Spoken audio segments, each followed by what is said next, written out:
Hi everyone, John here with VintageJBL.com, and I wanted to talk about a set of JBLs I just picked up. These are the 4311 monitors, and I picked them up very cheap because they're in bad shape, but they could be restored, they could be worked with.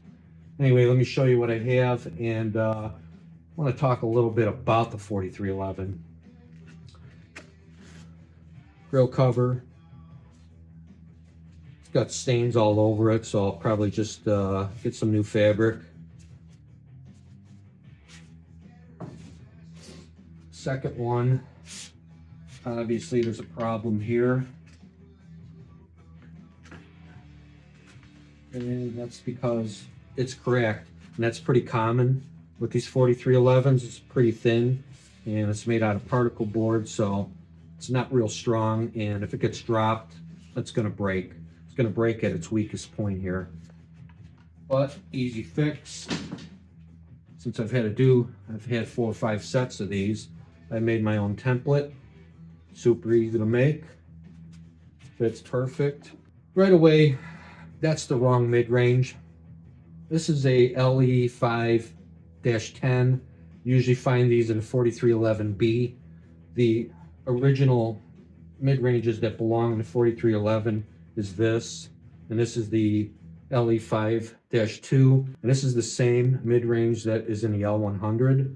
The first set of 4311s I bought, I needed to replace the mid-ranges because they didn't work, so I went on eBay and I ended up buying these LE5-10s, only because they were a lot cheaper, and I figured how much different can they sound.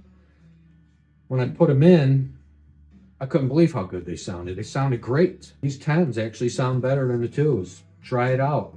I'm not saying to throw these away. Just take them out, put them on the side, save them for later if you're ever going to sell, and listen to the 4311s with this mid-range in it.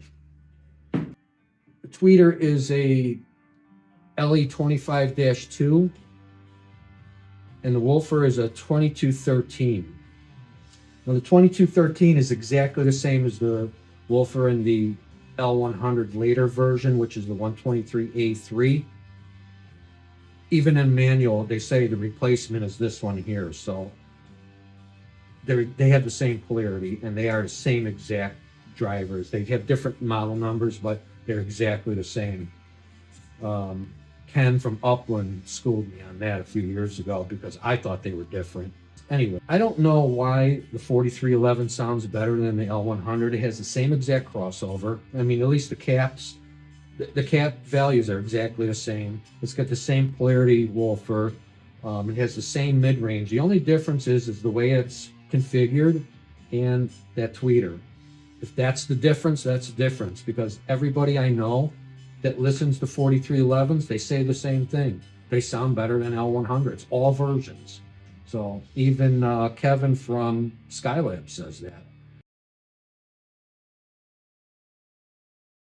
I want to talk about the way they're supposed to be positioned when you listen to them. So this is the proper way right here. If you're using them as floor speakers, that woofer needs to be on the bottom.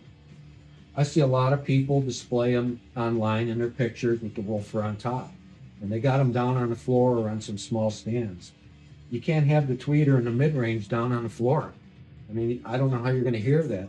Those are very directional, so they need to be pointed. They actually need to be on a 5-7 degree tilt, pointed at your ears. Even says it in the manual on page 11 of the 4311, the original manual. I have it, and it says it needs to be at ear level. So why is it like this, or why do people do that? Well, number one, they see everyone else doing it, but two, is because of the way this label is printed. It's printed right side up on the bottom. If you display it this way, it's going to be upside down. So this label is not dictating the way you should position the speakers, because if that was true, everyone's L100s would be sideways, wouldn't they? The reason they're like this is because they were studio monitors, and the engineers always set them up high, or at least within arm's reach. So if they needed to adjust, you know, they had their controls right there. Tweak them right from their sitting position at the console. And The tweeter and the mid would be at their ear level if they're sitting down, and those things are sitting on a shelf in front of them on that console. So that's the only reason they're like, they wanted to hear the details. They didn't care about the bass. They could hear the bass if they, they were close enough because they're near field monitors, but they needed to hear what was coming out of here. So that's why they're like that. If we're listening to them at home, that's the way we should have them. Woofer on the bottom. It just makes sense. Every other speaker we have, Woofer's on the bottom. I know there's some modern designs that are changing that, but for these old 70s speakers, that's the way to go. Now, if you like the Woofer on the top for some reason, I'm not telling you you have to do that. You do what you want. Those are your speakers. It's your setup. I'm just saying that if you're doing it because you see other people doing it, or you think that's the proper way to display them, I'm here to tell you, turn them around, man. You're gonna thank me later. So thanks for watching, vintagejbl.com. I am going to do a little shop tour to end this video, and you'll see some of the work I have coming up. The next restoration is going to be another set of L100s. It's going to be a little different, and the big one that's coming up in about 2 to 4 weeks is the L300s. And until next time, thanks for watching.